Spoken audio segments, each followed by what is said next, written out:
You're listening to Life Repurposed with Michelle Rayburn, where you'll find uplifting and practical advice for everyday living, creative inspiration for do-it-yourself projects, and recommendations for books and resources that will encourage you to embrace your life repurposed. I'm your host, Michelle Rayburn.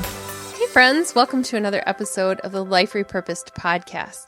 This week, I'm going to be talking about how we end negative comparison and experience new purpose. Now, last week I started talking about comparison with my guest, Heather Creekmore, and she talked about how she overcame a constant struggle with body image. Now, overcoming doesn't mean we never experience a struggle with it or we never have a thought that comes to mind. What it means is that we're in a healthy place in how we use comparison, and we recognize when we're going into an unhealthy place and we stop it right away. Heather talked about how God empowered her to overcome that struggle with body image and comparison. So this week, as we continue the conversation with some thoughts about comparison, I'd like to look at how it affects everyday life, and how we can change our mindset. I'm personally not over comparison in my life. I still struggle with it all the time. I'm not sure we ever really get over it, but I'm in a better place than I was at one point. And I want to share with you some of the dangers that I talked about in the opening chapters of my book, The Repurposed and Upcycled Life. I talked about how comparison can affect us, how it can negatively impact our mindset, and how it can lead us to believe that even positive comments from somebody have a negative spin on them. You'll have to listen to the episode where I talked about that, and I will make sure you have a link in the show notes, but it was episode 8 where I talked about it, and just how our mindset is affected by what we think about ourselves, what we think about other people, and sometimes even a compliment can come across as a twist. So there are some dangers when it comes to mindset that center around physical appearance or even body health. And we have to look at it when our mindset is controlled by our physical appearance or our body health. That's one perspective. And then the other perspective is flipping that around and saying that our body health and our appearance is controlled by our mindset. You see how it's different? If how my body looks controls the mindset I have every given day, then every given day could be negative, it could be positive, it could be ugly. My mindset could be terrible depending on how bloated I feel on a given day. But when I look at my mindset first and I say, I'm not going to wrap it around my physical appearance, I'm going to actually use a positive mindset to make positive, healthy changes, then that changes everything. And let's look at I have 5 points here. Let's just look at those and how they affect us, okay? So let's start with the first one here. If I believe that I can only smile if I'm thin, or if I have lost my joy, if my body isn't in the right shape, what happens if my body changes? So if I lose weight, does that mean I find happiness? I might find some energy and I might feel better, but did I really gain true happiness? Because couldn't I have experienced happiness and joy even before? And what happens if I go the other direction? What happens if I gain back any of that? Do I then lose my joy? So just some questions to think about. Number 2, when I think other people have something that God forgot to give me, then comparison has gone awry. It means that I'm looking at other people and I'm evaluating and then saying, God, you didn't give me what you were supposed to give me. That's not healthy comparison, because instead of looking at what God did give me and look at how it complements what somebody else has, then I'm just going to spin into a negative place. Number 3 goes along with number 1. If I lose weight and people tell me I look great, and then I gain some or all of it back, what do I now believe about myself? And this is what I talked about in episode 8. You'll see a link in the show notes for this episode if you want to listen to that one as well, where I talked about how we sometimes begin to make this part of our self-worth, how I'm worthy if I'm a certain weight on the scale. And it's really important that I recognize that the number on the scale is not what assigns worth to me or any other person. Number 4, when I long for someone else's life, their body, their job, their talents, their successes, etc., and I don't see what I have, this is dangerous. because I spend all of my time and energy longing for someone else's life, and I miss out on the unique things that God has given to me and the unique ways that He has gifted me, the unique places He's put me in and opportunities that He's given. Number 5, if my insecurity about my body image, my abilities, or anything else causes me to withdraw from participating in life or from volunteering or serving, then comparison has frozen me. It's like being chained up. So our insecurity can make our mindset be in a place where we decide, I just can't do anything. I'm stuck. Now, I like to look at the positive always. So we've looked at the problem. Let's look for some ways that we can move past comparison to a healthy place of living out what God has designed for each of us. Friends, I want you to know that I am not at a perfect body weight. I have extra chins, and I love wearing leggings because they fit no matter how bloated I feel on a given day. But I want you to know also that long ago I broke out of the chains of bondage that said I wasn't good enough, qualified enough, or skinny enough to pursue the big, audacious opportunities that God provided. I want to tell you what happens. You see, when we think small, we stay small. And this is not like some positivity, motivational speech here. I think it's true that when we step into what God offers us, He offers us even more. And so if I stay stuck, I think that I'm going to stay in this bondage, I'm not going to take any of the opportunities that God provides, then we stay stuck right there. But guess what happens? When we say yes to a small opportunity and we say, I'm going to do this no matter what I think about my body, no matter what I think about my abilities, I think God is calling me to do this, so I'm going to give it a try.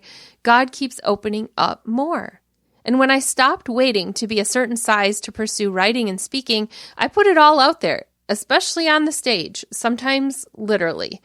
There was this time I spoke for a group of bankers at their Christmas party, and on my way to my car after speaking, I discovered that my slip had not only bumped down below my belly roll, which I could feel sliding while I was speaking, it had slid right down my thighs. I didn't know it had gone that far, but as I paced back and forth on the stage with complete confidence while I was speaking, I can only be thankful that perhaps a few of the Christmas cocktails took over and maybe they didn't notice the weird lace-trimmed satin that had slid low enough to practically make a maxi dress out of my knee-length one. As I schlepped my tote bag and my purse to the car, I felt the restriction of the slip around my legs, and I have no idea when it slid that far. I don't know if it slid that far while I walked out to the car or if it happened on stage. I have no idea. Sometimes we have to just put it out there. Sometimes it's humiliating. Sometimes something happens and we think, I'm never going to do this again. But I've discovered that along the way, all those flaws, the little things that happen, the embarrassing moments, they're somehow attached to just the stuff of life for me, but they don't indicate whether I'm a success or failure at life. They're just things that happen along the way. I've also discovered that there's a spiritual root and not a physical one that keeps me from freedom. I'm not literally bound up and not able to pursue what God has for me, but my body size could restrict me from full-on living if I have the wrong mindset.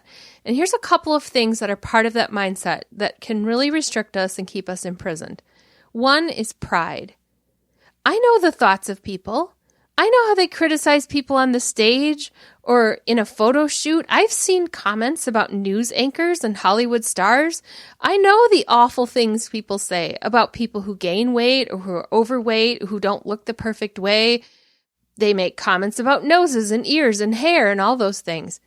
But God didn't call me to live for the approval of those people. He called me to live for His approval. And pride goes both ways. It can also lead me to believe I'm better than someone else. When I start to compare, it can lead me to think, well, at least I'm this or at least I'm that. So we have to think about pride and we have to get rid of that when it comes to comparison, because that's not a healthy way of comparing. Another one that comes up is shame. When stuck in unhealthy comparison, we live in a place of constant shame, thinking we don't measure up. This is not a good place to be, because then no matter what we do, we're going to look at somebody else who does it better or does it different, and we're always going to be ashamed of who we are. And so that's not a healthy way of comparing either. Another one is envy. This can cause us to dislike people who have something we want. It might make us actually angry when they achieve something that we wanted to achieve. Their happiness might irritate us. I wanted to bring another voice into this episode and this discussion and have my friend Amber Cullum share a few words about comparison. It's something she's talked about when she's been a guest on other podcasts, and so I wanted her to share something with you today. Amber is the host of the Grace Enough podcast, and she was a guest on episode 71 here, where we talked about grace and gratitude. But I wanted her to speak specifically to comparison. So listen as Amber Cullum tells us about how there is a difference between healthy and unhealthy comparison. Do you struggle with comparison? Well, I want to encourage you that it is natural to assess those around us. The problem is not in the assessing. The problem is our sin nature and how we take something that helps us examine our reality, our surroundings, and helps lead us into greater holiness and use it as a tool to ascribe two overarching statements. I am better than, or I don't measure up. In Galatians 6, 3-6, it clearly states that we should test our own actions. And in testing our own actions, we can say that is a form of comparing and contrasting. But it also tells us that pride in ourselves should not be the result of comparison to someone else. So this idea of I am better than is not the desired outcome of assessing those around us. So what should we do? How can you have a healthy relationship with comparison without completely taking it off the table? Well, I think we first have to identify the dangers or bad fruits of comparison. Things like pride, envy, shame, resentment, discouragement, discontentment. And then what could be some of the benefits or good fruit of comparison? It helps us to implement healthy routines, become more self-controlled. It can help with providing a vision of what is possible for you. It motivates us at times to change. And most of all, it helps us to model Jesus. And so here is the key. I want you to ask yourself these 3 questions when you find yourself slipping into comparison. Number 1, why am I comparing? Number 2, is the comparison breeding sinful behavior or motivating me toward godliness? Is this fulfilling my purpose to glorify God? And in asking these 3 questions, it can help you identify if comparison at that very moment is producing bad fruit or if it is producing good fruit. And it can help you to reorient your mind towards godliness. Wasn't that great? I love Amber's words, and I love the questions that she asked. I encourage you to ask those of yourself. Why am I comparing? Is the comparison breeding sinful behavior or motivating me toward godliness? It can be one or the other.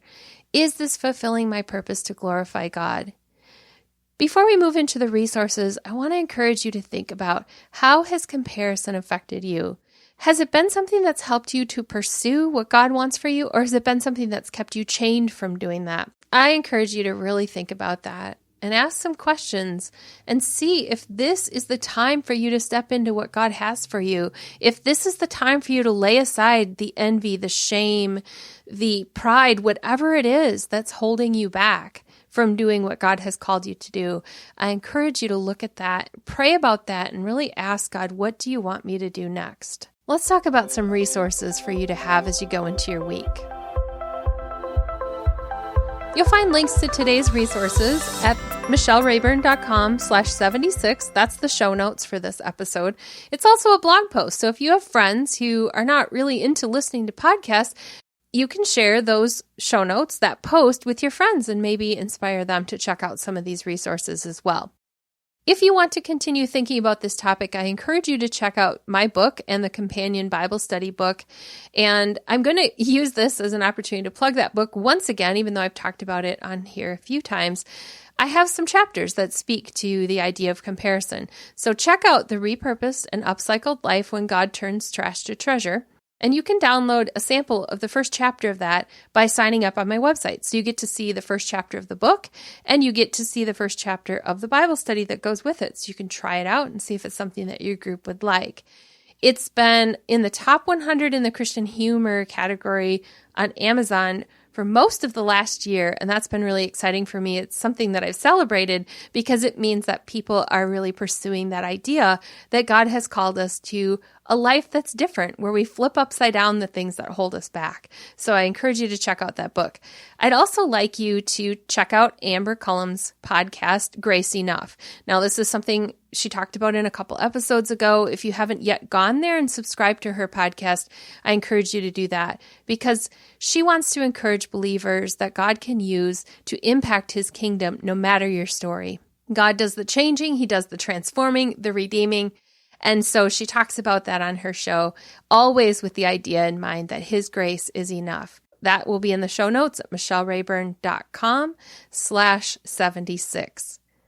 If you have not yet joined our Facebook community, I encourage you to do that. You will find a link in the show notes for that as well. That's where we discuss the topics from each week, and we continue to have a conversation about them. It's a private group, so you're able to share, and only the people in the group see what you post. So I encourage you to be there. If you have already reviewed the podcast, I appreciate that very much. If you've not, I'd love it if you would go online and leave a review with some comments that would help other people to find Life Repurposed.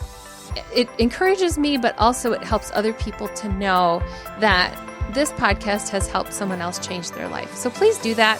Thank you for joining me. I will see you next week, where I have a guest talking about generosity. You've been listening to Life Repurposed with Michelle Rayburn. Check out tips, resources, and inspiration at michellerayburn.com. I'd love it if you would subscribe to the podcast on your favorite platform, Apple Podcasts, Google Play, iHeartRadio, or Spotify.